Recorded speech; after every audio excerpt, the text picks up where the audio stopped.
You know, what can I say? And at the moment, the Ukrainian defense minister is meeting with the head of NATO, and he wants more guns, more bombs. And me, I'm saying at the end of the day, no. Oh, what? We have to give you the guns to defeat your enemy? Why is that then? Oh, what? You couldn't have the... Where's your money? Why didn't you buy the tanks? Yeah, why didn't you buy... It's so corrupt there's no money left. Yeah, because Ukraine for the last 30 years, since the Russians left, are so corrupt that all the money they were making from all their, you know, from the Donbass region, from iron smelting and everything, yeah, it went out the country. It went in their pockets. Yeah. And they didn't invest it in their own armed forces. Yeah. As a result, they don't have a proper armed forces, and they're asking us to, oh, that's nice. We have to, you know, provide it. Sorry about that. And apart from anything else, is that the head of NATO is saying, no. We supply you the big stuff, the war gets bigger, and it comes into Europe. And we don't want that. It's not our war. So what about, Putin said something about being out of there on the 9th of May. And you said he'd be out of there on the 1st of May. You think it's possible? Yeah. It's possible. It's possible. It depends. So?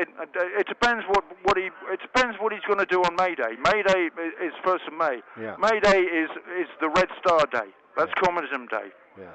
That's when all the communist countries, all the socialist countries, they do their big military parade. Even Cuba they all still do it on May Day. Yeah. So it depends what May Day. There may be an announcement on May Day. There'll be some kind of parade in Moscow. They'll be flying the red flag. They'll be doing their tanks on show and everything. And if they're pulling troops back to the Donbass region, which the Donbass region is where the heavy smelting is, that's where the iron ore gets broken down. I see. That's where they make the tanks. That's it. At the end of the day, you don't really give a fuck. Kiev is a waste of fucking time. There's nothing there. Yeah. It's the capital. It's just a shit. Yeah, all right. Wow, The real is the Donbass. That's where the minerals are. That's where the oil is. That's where the iron ore is. That explains a lot. Yeah. Yeah, they want it because there's big, heavy infrastructure on engineering there. There's big, heavy engineering there. They make a lot of where do they make cars? They make them in the Donbass. Oh yeah. Where do you make tanks? You make them in the Donbass. Uh-huh.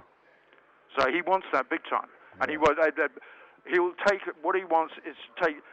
Every time you see it on the map where they are, they haven't moved in. They've only moved in that sort of they've bitten off a corridor.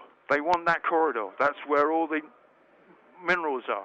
I see. Now that makes a lot of sense. Nobody talks about that but you. in between that corridor where they've bitten off, in between that and Kiev is agriculture, is arable. And that's the second thing they want. But if they can't get the arable, they'll take the minerals. Because the minerals make some money. Because you see, if the sanctions going against Russia, the Russians don't give a fuck about sanctions if they've got the minerals. If they've got the iron ore, who gives a fuck about sanctions? They've already got 40% of the world oil and natural gas. They don't have to worry about fuel. And now they don't have to worry about steel because they've got it all. Also, I just saw a guy yesterday online, a Frenchman, and he's gone into the actual shipping figures. And they're shipping right now under the so-called sanctions. They're shipping more than they've ever shipped natural gas to Europe. Yeah, of course you are. They're up 135 million cubic feet now. See, the whole point about sanctions is like, really? So America has put sanctions on Iran for the last since the Iranian hostage at the Tehran University. Since the Americans that's 50 years now. That's 50 years. Yeah, sanctions have been in place on Iran for 50 years. Oh my God! So how come Iran is surviving? How come Iran is a thriving community? How come Iran?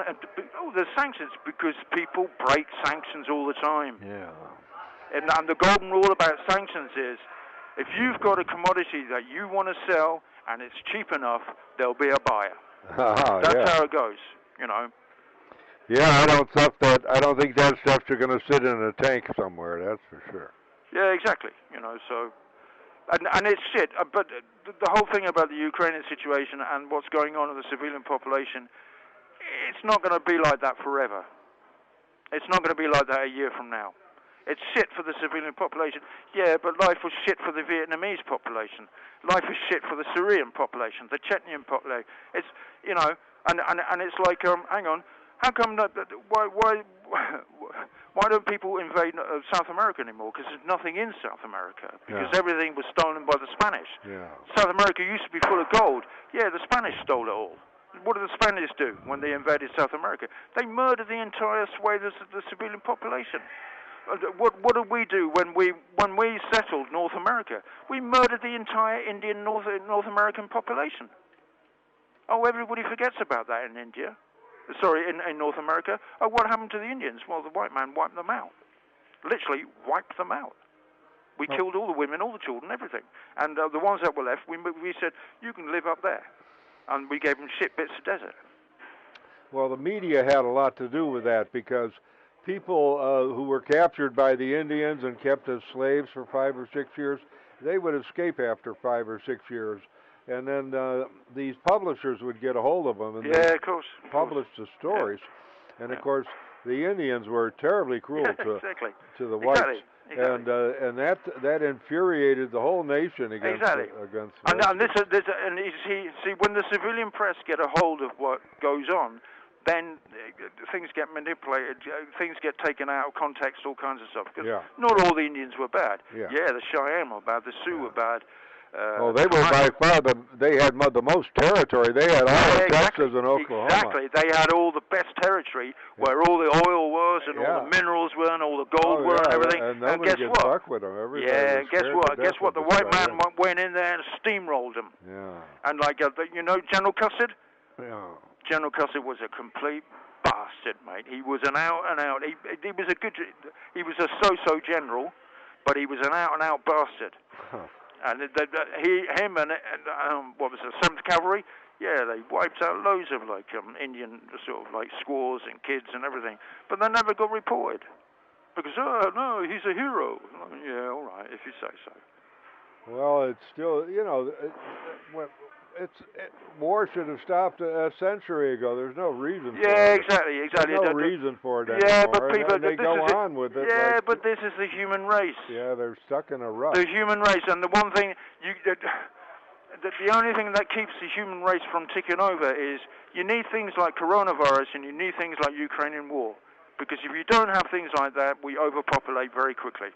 Yeah, well, I remember a guy saying, without the First World War, there'd be too many people in Europe. Yeah, exactly. Without the Second World War, there'd be far too many people. Now we'd be like fucking fighting for food. Yeah. And already with the population, it's close to 10 billion. When we were over 10 billion, and we've got global warming, we've got problems coming in the next 50 years anyway. Yeah, that's right. I'll tell you, it's so much better now that we don't have to wear the masks. You can go in anywhere without a mask on. What a change that is. It does make a difference, man. It does. My God. Tell me about it. So you don't have to wear it in Paris anymore? No. You don't have to wear it in public just on buildings? the metro. Only in the metro? Yeah. What about if you go to, say, the Louvre or something like that? That I don't know. I haven't been there. But I think it's everywhere you can go in without a mask, I think. Right, you can go into a brasserie without a mask? Yeah. It's back to normal then?